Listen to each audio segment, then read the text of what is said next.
Here we go. Ladies and gentlemen, I see a red box. I'm looking at that red box. Inside the red box, it has the word live. Let me consult my host manual because, I'm new at this. Live means, you know what? We are, in fact, live. And with that, everyone, not that you need him to do so, but I like to take liberties. I'm going to ask our guest, because I've been so psyched about this show, if he would do the honors to introduce himself for the few of you of nature is. Well, thank you for having me. I'm simply Eugene Hutz from Gogol Bordello. Yeah, psyched to spill the beans. Here we go. There we Cheers, go, everybody. man.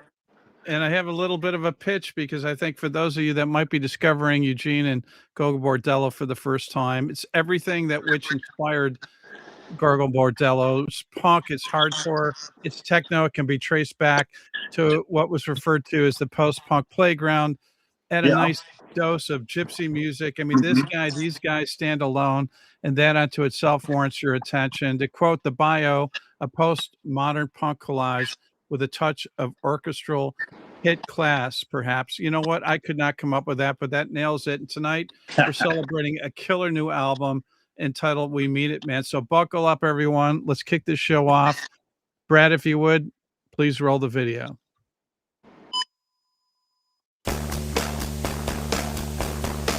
Thank you, Steve. You made it very easy for me.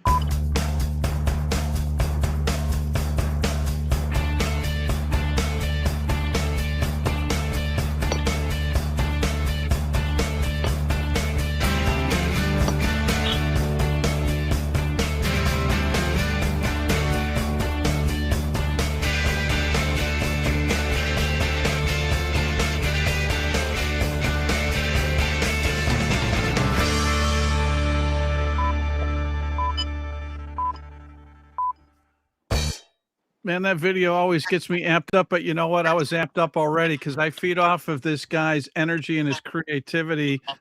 As I said, he's a force of nature. I'm Steve Harkins, your host for the Rock and Roll Channel Talk Shop Live.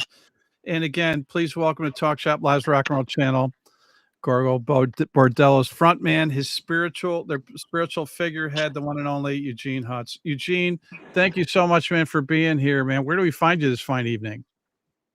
In New York City, where I live. And thank you for this massive introduction. Try to live up to that hype, huh? I'll tell you what, you've delivered it, man. It's captured on vinyl, and we're going to talk about that in depth. And I want to say to the fans, if you'd like to ask Eugene a question or you have a comment, use the chat function. We'll get to as many as possible. Eugene, I say this often with our guests, and it applies to you especially. Mm-hmm. But many people will refer to you as an entertainer in the entertainment business, but it's so much more than that, especially in today's climate. Man, what you do is extraordinarily important, especially now. And you bring people together through your message, your music, and your art, whether it's this great new album or when you and the band set foot on stage. Music is the common thread, it seems like we have these days. And it doesn't matter what the fans' political affiliation is or religious convictions, you bring everyone together. So thank you for what you do. Yeah, I mean, you kind of called it right away. I mean, especially now where just things are dispersing at the faster than ever, and the world is kind of going through the chaos pendulum. Yeah, where all the divisions are happening so rapidly, insanely, drastic. It does appear like the healing power of music just stands up loud and proud and starts working, helping to keep planet together. I really feel that. A gravity that music creates, without which we might as well just fucking drift out into the beyond stratosphere. yeah. And the thing, and another thing is that yes, it's beyond entertainment vastly. Although I always recall for myself, kind of one of my chuckle memories is that Yeah. we were playing. I think it was in LA. We were playing like multiple nights, like Henry Fonda Theater. Wow. So like 4 nights in a row or something like that. And so there was a review afterwards in LA Times or something like that. There was, I don't usually read reviews, but once in a while it will still enter your orbit, And Yeah. I remember reading this quote that was under the review headline saying, "Well, Eugene is still yet to show us whether he is an entertainer or an artist." You know, Really? and I was like, damn, what a dilemma. Let me not go to sleep about that for a fucking couple of weeks, right? Yeah. Like I give a fuck. But in the same time, it was kind of reminding me of the division that's driven into people's heads on the compartmentalization of that, where they're compartmentalizing the uncompartmentalizable. And essentially, it's, of course, one ocean of activities and projecting, Dionysian madness onto people so they can feel alive again and strike them hard with dopamine, oxytocin, and serotonin and the whole alchemic cocktail of it all. That's right, Dr. The medical evaluation from Dr. Eugene Hutz. I'll tell you what, I don't even know who that person was who wrote that review, but I'm pretty sure that was somebody who had to pay to get in, and wasn't happy that they didn't get complimentary tickets. And you know what, like, get over it, dude. But that's a whole nother story. We don't want to spend too much time on that person. It was a good review. It was just funny that they draw such a line between right in the sand. Okay. You know what, at the end of the day, people, you show up town to town, and you know what the validation is, regardless of how you want to define it, is all these fans show up, so you're clearly connecting with people, and it continues to build. And man, congratulations, man, on as we define it, a postmodern punk with a touch of gypsy overtone. This masterpiece truly is such a great record. I love it, man. It's just it's got angst, it's got positivity, it's got a great vibe, energy. It's such a great record. Love it. You had to feel pretty good about this one once you hit the press button to send, and it was out of your hands. Like, okay, you can't recall it now. Now it's the world's recording. Well, thank you for saying that. This album was actually highly premeditated, unlike some other albums. Every album is a world of its own. Right. And I'm pretty certain, I take certain pride in saying that we never made the same record twice, because they were not only geographically so vastly different in various different parts of world and states, but it's also, some albums are just kind of done in that. I was always fascinated with that old school Led Zeppelin way, where people just spot fire and went to the studio right after the tour while everything is on fire. So, part of me is kind of really inspired by that era, and at the same time, other albums are very much kind of conceptual. Yeah. And this was one of them, perhaps most conceptual of all of them, because we're going out on a limb, right? Bringing all our kind of less pronounced influences on this one, kind of bubbling up to the surface, because I felt that, even our diehard fans were kind of not really knowing our history, after all.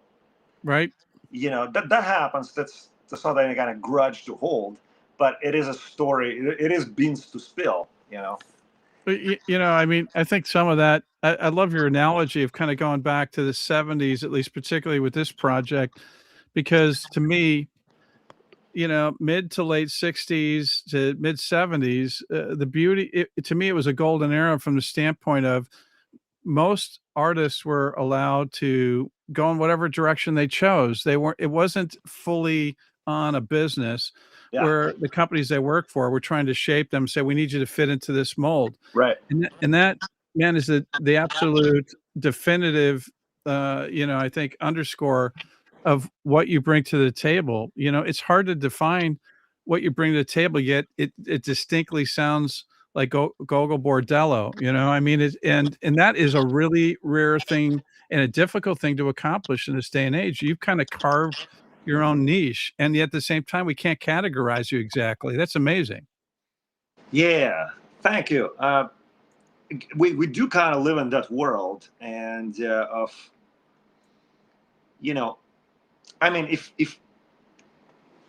if you would have to absolutely categorize things, I'm sure I could give a farther helping hand and come out with our own marketing strategy and technique, to do it farther. But I would, in ideal, would like to stay where things have degree of unpredictability for ourselves, because that's a huge part of making art and music. That is that's a Gogol Bordello way. I mean, we were always kind of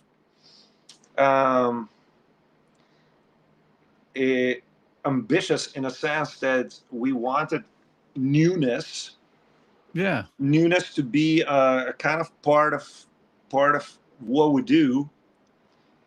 And how do you organize that? I mean, don't get me wrong, man. I love Ramones and AC/DC and Cure and and many other bands who basically have a thing, and then that's all you get. It's that thing, and there is more of that thing. There is more of that thing, and if you love that thing, there is fucking more of that thing. And nothing wrong with that. That's great, but I'm just like not that guy. So you're continuing to evolve. I mean, right? That's how you grow. I think that those bands also continue to evolve in their own way within their framework. Yeah, for sure.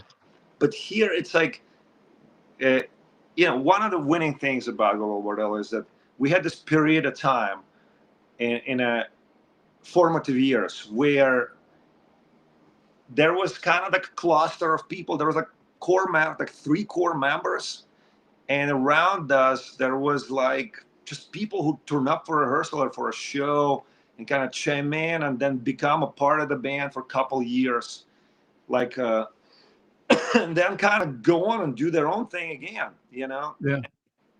We kind of decided to preserve that model because it fed us continuous newness and making us new to ourselves again. Right. Like, for example, an incredible musician, Ori Kaplan, who was essentially from that kind of Kneading Factory and tonic scene, like John Zorn, kind of a championed artist who, we were kind of inventing this gypsy punk thing, and he got hip to it, and he kind of turned up to one of the parties, brought his saxophone. He's a fantastic jazz musician, and then kind of turned up for a gig, and then turned up for a tour, and that went on like that for like a couple of years, and then he turned out to be with his own project, which is called Balkan Beatbox, which was derivative of Gogol Bordello, and in a very different sense. So you feel me? Like, that was our way, and that happened with several other musicians who would just chime in and then fuck off, And I was kind of like, I think that's the way to go. It branches out. It helps spread the gospel in a more powerful way, as opposed to just sticking with the same 5, 6, 7 musicians. They're continuing to evolve and share kind of what you created to begin with, right? Yeah, and as I said, it's the other way is, I mean, in my dream world, I probably would be like, no, I wanted to be in a band that was like 4 guys from the high school, like you two, or whatever. But it's just, I'm a transplant, and my band of my guys who I was in the high school, they're back in Ukraine, And by the way, I just want to thank you for not asking me to tell everybody, all of the past members of the band, because I want to spend time on the new record. So, with all due respect to all these great musicians, of course. But I was wondering, for those that are tuning in that maybe aren't familiar with your history, can you share a little bit about the origin of the band and also the band name? I love what a great name. But I wonder if you could tell us a little bit of the background. Well, actually, okay, the only person who can really understand the Gogol Bordello in its chronological sense is actually me. So I'm the right guy to ask. Like, for example, Yeah. other very, core members like Sergey, our violin player, and Pedro, our MC, electronic maestro, and the percussionist, who's, you know, has been with us basically from the origins as well. It's kind of, even from their perspective, by the time we all met, like now that we spent some time together, I can even pick up very humorous perspectives from them where, like, they were not aware that I wasn't really a guy with acoustic guitar. Yeah. But that's how they met me. I was a guy with an acoustic guitar who is performing like, kind of coming out of that like anti-folk scene or something like that from New York City, like from like the sidewalk cafe kind of thing. Right. And my songs were kind of folky in some sense. And I was kind of really getting in touch with my Romani background. Like gypsy music was really very important for me at the time. But at the same time, like they were not really aware of that I just got out of decade of shredding like hardcore and rockabilly and electronic music, and I was like in 5 bands beforehand. And like right at the same time as I was starting Gogol Bordello, it was kind of one of the things that I had going on parallel tracks. My other project at the same time was electronic project. I mean, right. So here I was, on one hand, this guy with acoustic guitar, which was new to me. Like I didn't know anything about it. Like I was literally taking guitar lessons from virtuosos of gypsy music. Yeah. And the irony of it is that my other life consisted of hanging out with like artists from like digital hardcore records. Remember Atomic Empire and DHR? Yeah. And so it was just craziest digital music you'd possibly make. And I had a stack of Electribe Korg synthesizers and thought that that's actually my future. Wow. So Gogol Bordello just kind of took off faster than that, Yeah. But if that would take off, like nobody would ever hear about me as a guy with acoustic guitar. Yeah. Yeah. So this origin that you're asking about is kind of, there is quite a arch of development in there. Personally, to me, it was like a post hardcore, post punk, post everything. Let's just forget everything that postmodernism had to offer and go back to plucking one string that actually vibrates. Yeah. And and so that was the kind of origin of Gogol Bordello. Like, let's be post everything project and employ everything, electronics, because I started out playing synthesizer in Gogol Bordello, playing synthesizer and bass actually live. Yeah. And then it evolved into what it evolved in through kind of synergy of and magic of people that I've met, Sergey, Yuri, Pedro, Elliot, Oliver. It kind of went on being this synergetic musical snowball. Yeah. I'll tell you, appreciate that giving us some color as far as the history. Album cover art. I'm kind of pivoting now to the album. Really striking. Who was responsible for the design of the cover? That is Ilan Cole, who is a very well New York City artist and designer, who actually created a lot of imagery for the city. Yeah, amazing. I mean, we really got along because he takes special love and pride in. He understands how New York City works and all the layers of culture and how one of them feeds the other. And so he got hip to the project and delivered just great work, because underneath of it, we were already connected into kind of how New York City, all subcultures unfolded in the last couple decades, you know? I do. And you know what else I know too is there's a lot of fans that are loving what we're offering here, which is a 2-sided picture disc. And so, and you got a lot of fans here, man. I really appreciate what you bring to the table, Eugene. Michael, thanks for picking up a copy. Also, Tony, Stephen as well. John ordered a few copies, so I think he's spreading the gospel of Gogol Bordello, which we encourage for sure. The world needs more of this. Stacy, Luther, Louise, also William, Sneck P, thanks for picking up copies as well. Margaret Cunningham, thanks for being here. Really appreciative of Eugene, you taking the time out to do this. Terry Perry is saying, this man is a living legend. You know, that pretty much says it all. Look at that. You know, the impact that you have. Nancy's saying, loved in Maspeth, Queens, New York, the show. Oh, yeah. Love that. Yeah.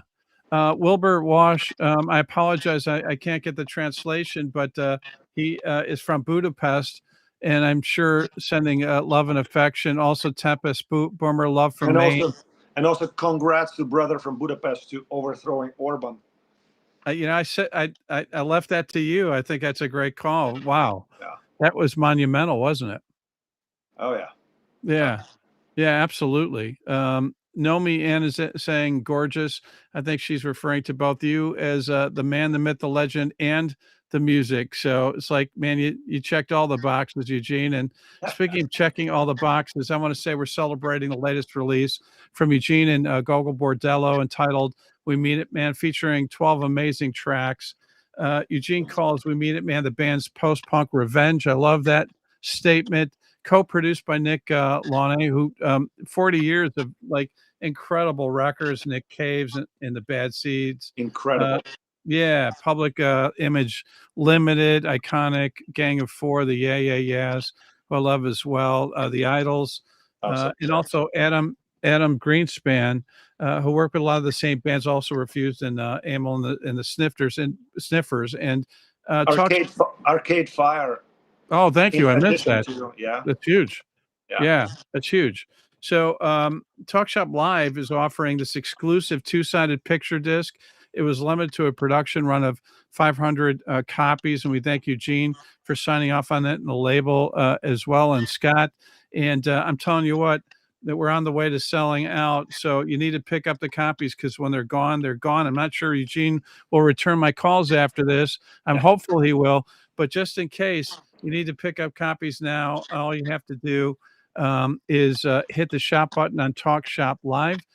If you're on socials, comment shop YouTube, just click the link, and the rest is quick and easy. And by the way, Eugene and select members of the band have graciously agreed to sign, autograph on top of this exclusive limited picture disc. That's right. Copies here. So, man, these are heirlooms, man. History of rock and roll. Just click that button, and it's quick and easy. And there's no greater way to show how much you appreciate this man's creativity, Gogol Bordello's unique artistry, than by owning a copy of their musical body of work. Eugene, I feel like, you know what, we can talk and for hours, and I would enjoy that. But man, there's nothing more that speaks the language than playing the music. Okay, if we play a track or two. Of course. Let's check it out. All right, so here's the opening track again from the exclusive picture disc and other variations. We Mean It Man is the album, and here is the title track. Brad, if you would please roll the digital.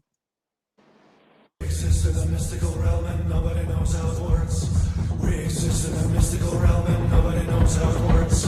We exist in a mystical realm and nobody knows how it works. Do it one time, once again.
Gene, you're going to learn a lot about me in a very short period of time. This is the part where the fans get really pissed off at me for cutting off this great track.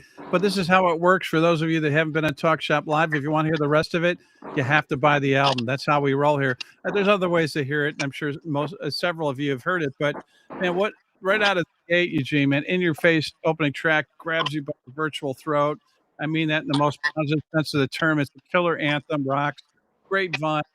Again, man, you guys just have this distinctive sound and that special international music coloring as well. And by the way, they're still scraping me off my walls as we speak after listening to so that I have the World Channel on Talk Shop Live by the powers vested in me that we hereby declare we mean it, man, better than the Keith Richards blood transfusion. Man, Wow. I'm revved up after that. Wow. You can ponder on that. I can go to the next track if you want. Yeah. But well, what, hey, man, what a great opening track. I'm trying to stay humble here, you know. So I'll just speak the truth. yeah. Yeah, it's a very, this track is incredible live. Yeah. You know, I mean, and I on purpose put this track first on the album because it wasn't going to be first, but as we were, you know, we have a number of albums out, and sometimes I don't ever read reviews or comments or whatever the fuck. Like, it's just, I don't have time for that. Right. But as I said, once in a while, something will get into your orbit, and you'll be like, okay, let's check it out. What does it do, you think? And so I remember reading this review somewhere in Mojo magazine or something like that. Yeah. One of the good ones, actually. Yeah. And I was saying something like, well, Gogol Bordello, you know, here they come again, like kicking ass. It's not a band that is per se known for subtlety, you know, but, and I'm just like, do you even fucking know what subtlety is? Yeah, right. That made me think of that because, you know, and Mojo is pretty awesome magazine. I mean, I love Mojo and Uncut and that kind of. So, and I'm thinking, it's like, what is this people's definition of subtlety? Yeah. Since they don't really understand what subtlety is, right? Because they probably never listened to Gogol Bordello album through, and they think that they heard it, or maybe they think they understand it, but they definitely don't know it and don't understand it. Yeah. And so I on purpose put the absolutely least subtle track first. Yeah. and send it out. And our PR agent send it out to them for review, you know, first. I love that. And by the way, I mean, I'm of the mind that if you're going to be a critic, you know, and you're going to impart your thoughts, you have to go through some training. Like, you need to go back and listen to all the records. You have to go to a couple of shows and digest it all before you can at least be close to considered an authority. And even then, you're not necessarily authority. And that's the beauty of what you guys do. I mean, it's all subjective, you know, and not always for everyone, right? Well, I think in the past, and I'm not like a nostalgia, you know, person, but I'm not a nostalgist, you know, addict. But, you know, coming from art world, you know, and being exposed to just kind of how art world works in a young age, because of my uncle, who's a painter, quite academic painter actually. Wow. Back in Ukraine, and but he was academic painter, and you know, with all the degrees in art academies. But in the same time, he had a side of him that was pursuing like kind of more surrealistic painting, and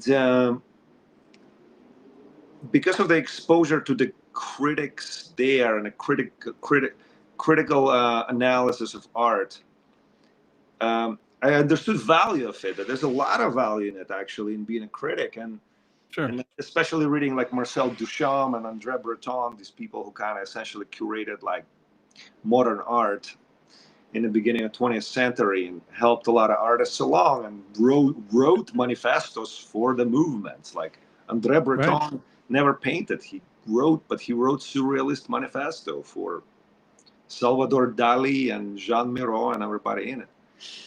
And so, you know, I saw there's a lot of value in, you know, wordsmiths helping to shape up the aesthetic for people who are painters, whose you know, language is not their forte. But and at the same time, already witnessing kind of crazy drama that was going on with exactly the same mechanism in rock and roll culture. Like Robert Christgau is an amazing critic, you know, of rock and roll. I think it was before my time. It was before I came to the States, but I studied up and learned his history. Yeah. He was a big champion of Gogol Bordello. He wrote several of our bios and amazing reviews for us, and always championed Gogol Bordello.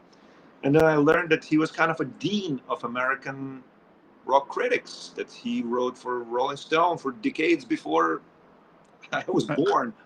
Yeah. So wear that one like a badge of honor, right? Yes, exactly. And at the same time, I would discover later that he was like a notorious unappreciator of one of my favorite bands of all time, Sonic Youth. Isn't that funny how that works And out? I was like, what the fuck is going on? How is it even fucking possible? How How can did he miss Robert that not one? dig Yeah. Sonic Youth? Yeah. You know, and apparently they had this whole beef going on for decades. So that's know, fake. That says a lot. Yeah. And I just couldn't, I don't know what the fuck to make out of it. It was just like, as if like, I don't know, Marcel Duchamp or André Breton got into a beef with, I don't know, Pablo Picasso, or like, why would they, you know, like they're Yeah. they're pushing the same locomotive. I'll tell you what, if he was responding to me, you know, I'd be all over that in a positive way. He wasn't returning my phone calls at any time. So yeah. Let's check out another track if All right. you're good with that, Eugene, man. That another great one, again from the album entitled "We Mean It, Man." Here's "Life Is Possible." Again, Brad, if you would, once again, please roll the digital. Mm-hmm.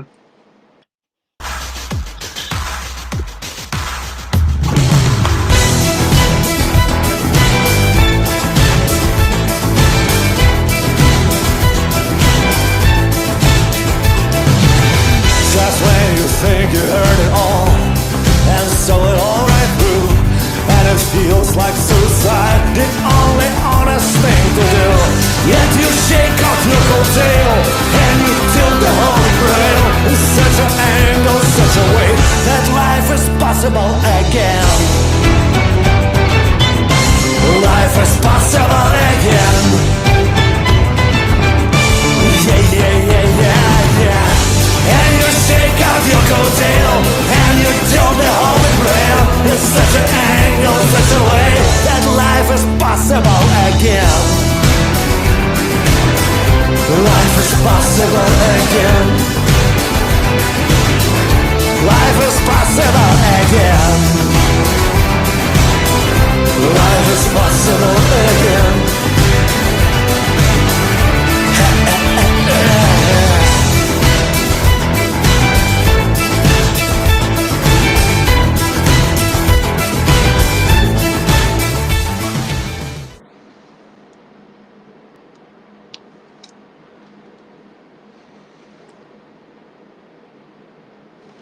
There we go.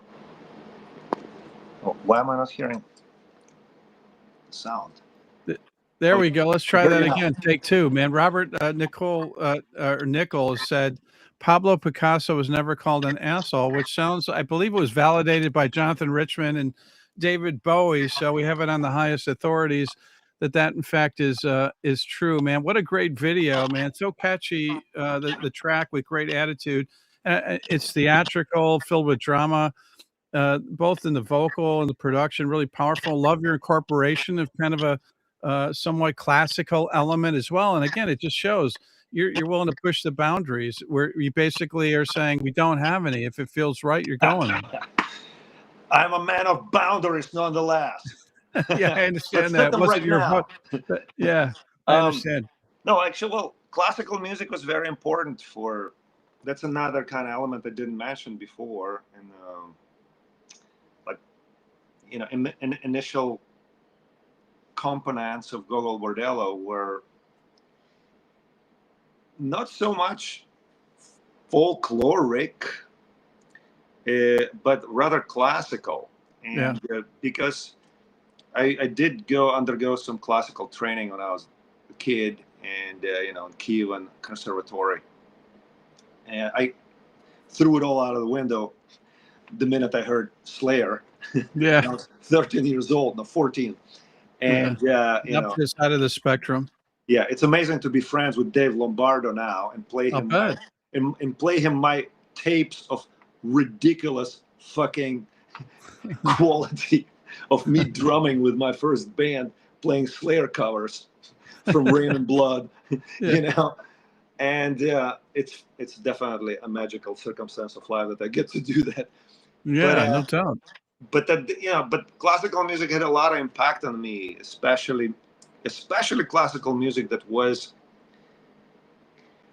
derived from gypsy music. Yeah. Because for Brahms and Liszt and Glier and who's most notably, of course, Bela Bartok, took a lot of influence from Balkan and Eastern European gypsy music, and Brahms in a more kind of a populistic way, something that masses could understand. The way Bela Bartok was doing was like that was the fucking sonic youth of symphonic music, and so it was like a big whale of inspiration for me. And so when Gogol Bordello idea kind of started evolving, and Sergei appeared with his arsenal of classical training. Amazing. The man who made his journey from orchestra pit to the mosh pit, as we like to boast. Yes, that's a common thread. The pit. Yeah. So that's a big component of it, and a lot less. It's oftentimes confused by people who simply don't fucking know any better. That just because we have a violin, violin is not. It doesn't necessarily means folkloric. It means, in a refined way like that, it means classical. Exactly. But if you explain it to somebody, put it on paper, they might be repelled from it and say, yeah, that doesn't appeal to me. But then when you present it to them in the musical form, when you add that as an element, it makes sense, because you're not thinking about it, you're just responding to it just based on the combination of all the elements that you're delivering. And again, it's bold, it's brave, and it works. And really, I think, a nod to you for continuing to do what you do, for sure. And I just want to remind everybody again that we're offering this great new album that Eugene has put together as Gogol Bordello. And this is the album entitled We Mean It, Man. It's available now. And we have a 2-sided picture disc that was limited. I think there were only 500 manufactured, but don't think there's 500 left. We're on the pathway of selling out, so you need to consider purchasing it now. And as Eugene's way of thanking you fans and select band members, they've graciously agreed to sign a limited number of copies on top of that. I know. So you get the picture disc. It was beautiful. It was a big sacrifice because I developed arthritis in my hand that will prevent me from that's right. playing flamenco. Right. And we all signed them and fucking signed them. Sergey and Pedro and I, the core members, signed them until we all just the shoulders were falling off. So you guys, but don't worry if you have tickets to future shows. They're on the way to recovery. But I was just concerned he wasn't going to show up since we tortured him to have all these signed. But at the end of the day, this will be an heirloom as well. It's just a great album that you keep coming back to. So hit the shop button on TalkShopLive. And a meta, all you have to do is comment the word shop, and we'll DM you a link. And on YouTube, just click the link inside the description, and the rest is quick and easy and pain-free, unlike, as Eugene said, what he's going through. So But again, he's on the pathway to recovery. There's no greater way to show how much you appreciate this brilliant, creative man and the band than by owning a copy of their latest musical body of work. This is intended to be consumed top to bottom for all of the tracks, not a singular track at a time. So think about that. Let's check out another track from We Mean It Man, one of my favorites. Here's Hater Liquidator. Once again, Brad, if you would, Yes, please let's do it. roll the digital.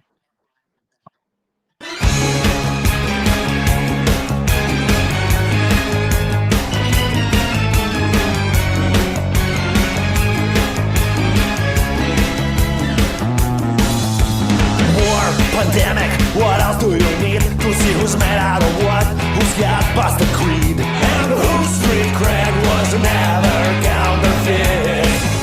But somehow between all your drive-ins, time slips some magic up your sleeve and activates your hater liquidator.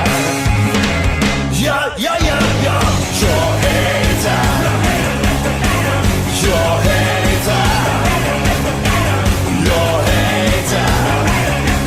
Liquidator. La la la la, la la la la, la la la la. Backstab, betrayal gets you up to speed. There is little gain without little bleed. Sharks are getting trapped between the sandbars, but somehow between all your dry heaves, time slips the magic up your sleeve and activates your hater liquidator. Your hater. Your hater. Your hater. Liquidator.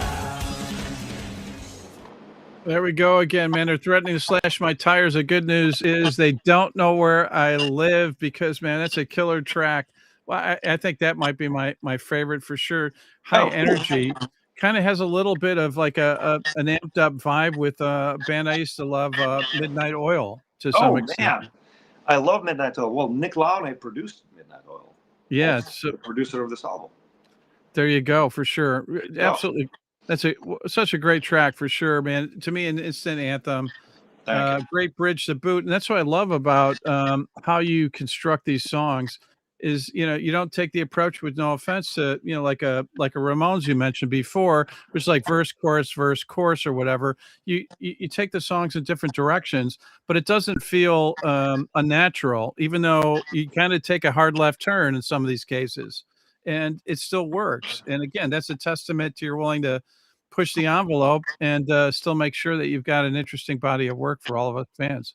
Man, we got to hang out more often. You are literally the first person ever to bring up the art of the bridge in any interviews, because any songwriter knows that it's the bridge. The bridge is kind of where it's at. That's right. The bridge goes off the track, it deviates and brings back the song in a way that, that's the greatest counterpoint of the song is the bridge. And yes, some songs don't have a bridge, that's fine too. But if you got the bridge, that's an art of its own. If it's an amazing bridge, Exactly. that's an Olympic artistic sport. You're preaching the gospel, brother. As far as I'm concerned, you know what? Usually it's considered, I don't think it's intended, but it's like, okay, we got to insert a bridge here. So it's like an afterthought sometimes. So it's kind of the lazy part of songwriting. We're like, we got to insert one here. And so it drags the song down as opposed to taking you to another place, No. Here's my one of my bridge stories. So Wanderlust King, a song from one of previous albums, one of our most recognized songs. Yeah, it was when I was writing that song, I was kind of set on the idea that, okay, I got to get out of this. I got to get beyond Eastern European musical idiom of these, A minor, D minor, E major. It's kind of our own variation of blues, the way you guys hear those 3-chord cycling that everything is based on. we have our own thing, that kind of Black Sea blues type of chord progression, which cyclically does wonders. You can create millions of songs out of that. That's right. So we have. And at one point I was like, wait a second, I got to get beyond that and start working with other musical idioms, particularly in American musical idiom. And so I wrote Wanderlust King, a song was done, and then I was like, no, wait a second. I really want to branch it out there somehow and connect it with like a world of like classical imagination. So I spent like 2 months at least writing this bridge. Wow. I traveled the world looking for understanding, and it has like 7 chords in it, Yeah. So I was really happy when I boiled it down and put this, and it really took the song on the next level. Right. You deviate from the cyclical chords and then you drop them back in, and it's like, yo, everybody's back in love with the intro. And then the label. Oh no, I know where it's coming next. Yeah. Yes, the best part. And the label calls and goes, okay, well, so this is going to be the single for an album. The song is amazing. So we need an edit, right? I can feel it. Exactly. Yeah. We need an edit. And I was I was in a European tour. We were against some crazy ass fucking festival in like Germany where like there's no reception. Yeah. So they sent in the edit and I just couldn't hear it. Like I couldn't download it for approval. So I just kind of with a trust, I was like, all right, guys, whatever, put it on the radio. Yeah. And then of course when I heard it, I was mortified because they took the bridge out. Yeah. And so yeah, it's brutal. You deliver on that front, and I, for one, absolutely appreciate it. And again, even if you're taking a sharp left turn, it still works, and kudos to you for that. Speaking of which, Leo Messi's calling out and saying, please come to Baltimore, Maryland. Baltimore needs some of your love and rock. Weren't we just there? At Nevermore Hall. Oh, we just played there in Nevermore Hall. I guess he missed it. Leo, welcome back from your comatose state. Exactly. We're happy you're back to the world or whatever. They'll be back. I heard it was a great gig. Not bad of it, man. That's right. But thanks for being here. We appreciate it. Robert Nicole saying, great to hear and see you, Eugene. Also, Nancy NMC. What a great song, that last track that we played. Paul Reed saying, Teresa and me look forward to seeing you in the UK again this year. Love Hater Liquidator. We can form a club, Paul. I'd second that emotion. Also, Lindsay Fielder Davis, saw you in Nashville, hands down, best artist I have ever seen live. There you go. And Matthew Colbert's also to Midnight Oil as well. So thanks for that. And we're going to check out at the close another great song entitled Ignition. Fun, musical, catchy vocal. Eugene delivers. Another standout in my book. Very, just so effective. Check out that bridge, man. Check out that bridge. Exactly. This is where I say great musical twists and turns, and that's the bridge. Yeah. I mean, to me, it's the exclamation point. I mean, it makes it worth the journey for sure. So I just want to remind everybody that we're offering this exclusive 2-sided picture disc.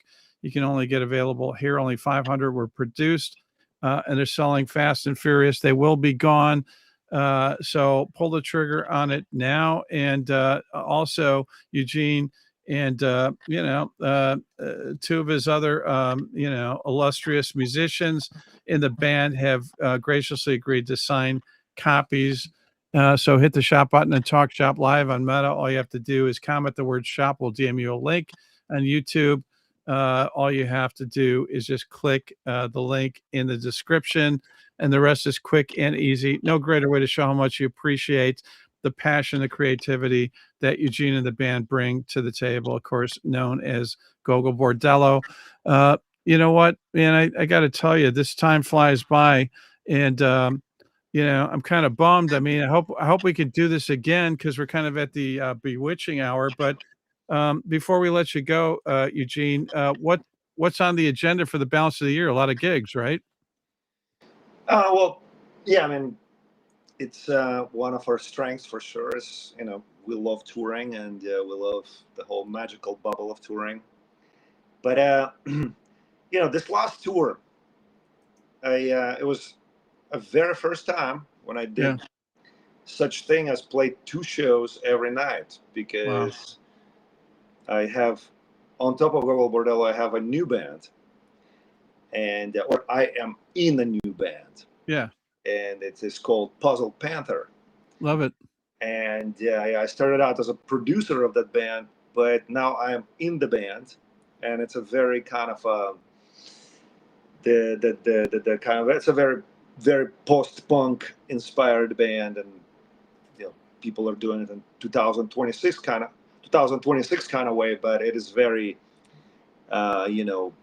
yes,